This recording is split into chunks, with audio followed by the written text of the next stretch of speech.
जय वंदे मातरम इन्कलाब जिंदाबाद मालक मालक जनता मालक मालक मालक जनता मालक या देशाची मालक या देशाची जनता आहे.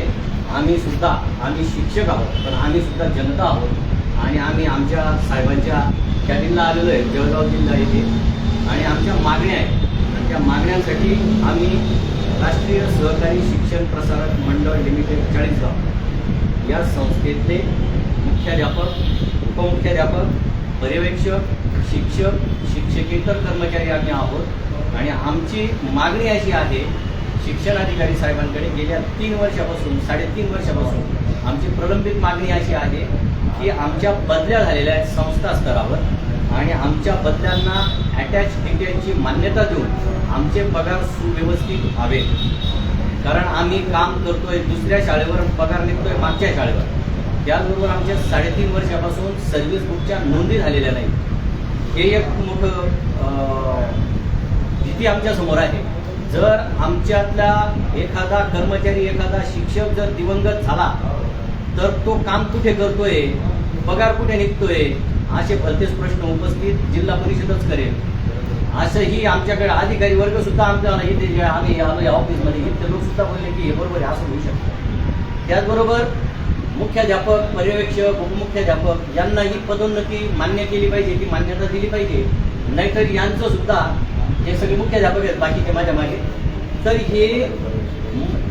हे लोक पगार बिलावर सह्या करतात, पण त्या पगार बिलावर यांचं नाव नाही, यांचं दुसऱ्या शाळेवर नाव आहे. उपशिक्षक म्हणून यांचा तिकडे पगार निघतो, यांना दुसऱ्याच मुख्याध्यापकाच्या विनवण्या कराव्या लागतात आणि इकडे मान्यता नसताना एवढं लाखोंचा व्यवहार, करोडोचा व्यवहार चाललेला आहे.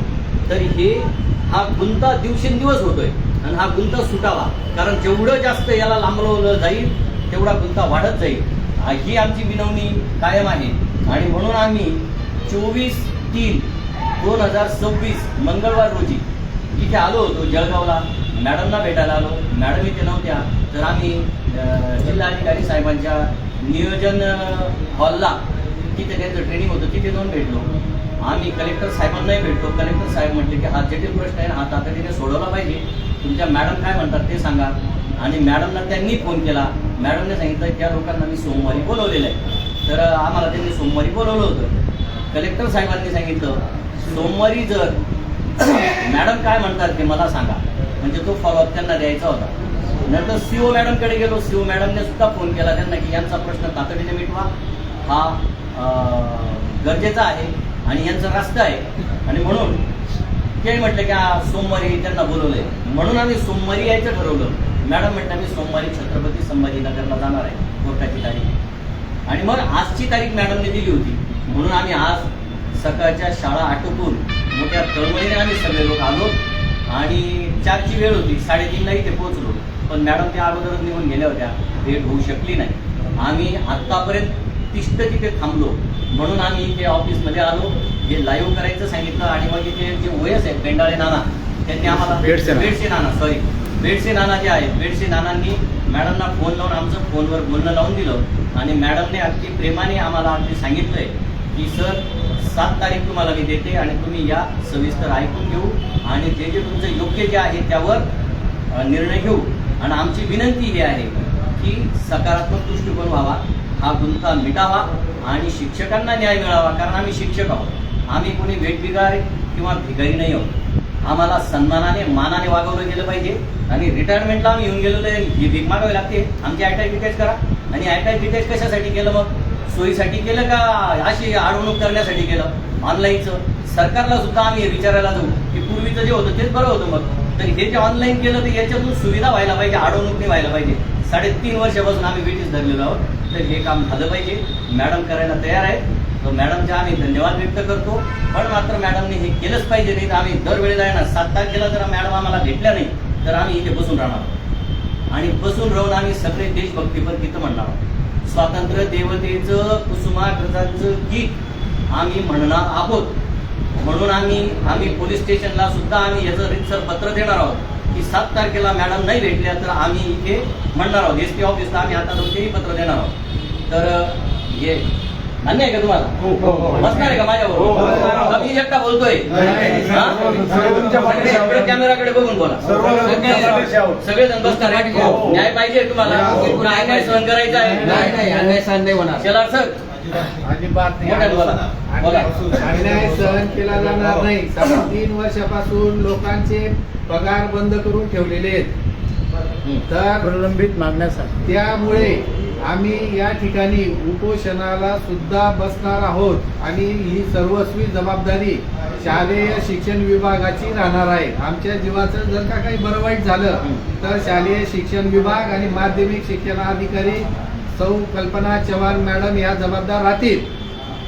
नाही मॅडमने आता दिलेलं आहे आपल्याला नाही नाही हा, बोला. बघा मित्रो, आत्ताच जो विषय मांडला अत्यंत गहन असा विषय आहे की जवळजवळ 3.5 वर्षापासून राष्ट्रीय शिक्षण प्रसारक मंडळ चाळीसगाव अत्यंत रेप्युटेड अशी संस्था आहे आणि या संस्थेमध्ये जे कर्मचारी काम करत आहेत अत्यंत प्रामाणिकपणे काम करत आहेत. परंतु हे प्रामाणिकपणाचं फळ आता जे मिळत आहे ते योग्य नाही. कारण की शिक्षण विभागाने हा जो अन्याय आमचा जो आम्ही अन्याय सहन करत आहोत अत्यंत योग्य नाही. परंतु कारण की विषय अगदी सिंपल आहे. शिक्षकांच्या अटॅच होणे कारण की बदल्या होणे क्रम प्राप्त आहे की शिक्षकांचे बदल्या करते कोण करू शकतं हे संस्था करते. संस्था करत असताना अटॅच डिटेल हे जिल्हा परिषदेने करणं फार महत्त्वाचं आहे.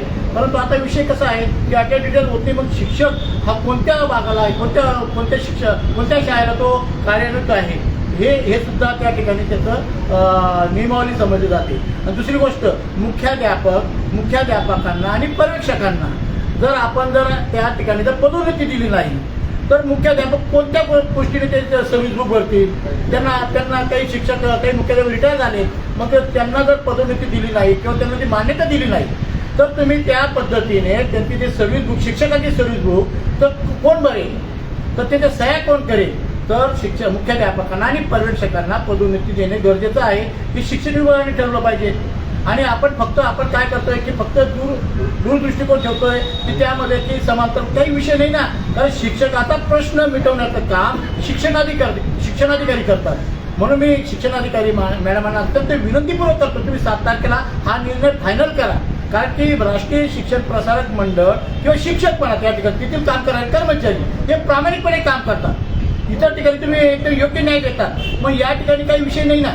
त्या जो योग्य तुम्ही न्याय देणार हा न्याय देत असताना तुम्ही प्रामाणिकपणे न्याय द्या. शिक्षकांचे मागण्या पूर्ण करा. इथे कोणत्याही प्रकारचं चुकीचं काम करत नाही प्रामाणिकपणे काम करतात. मोबदला जो पगार होतो इतर शाळेला योग्य पद्धतीने टार्गेटवाईज पगार होतो. मग राष्ट्रीय शिक्षण प्रसारक मंडळाचे जे कर्मचारी आहेत हे काम करत नाहीत का योग्य पद्धतीने काम करतात. त्यांना प्रामाणिकपणे तुम्ही मोबदला दिला पाहिजे हे तुम्ही क्लिअरपणे लक्षात घ्या.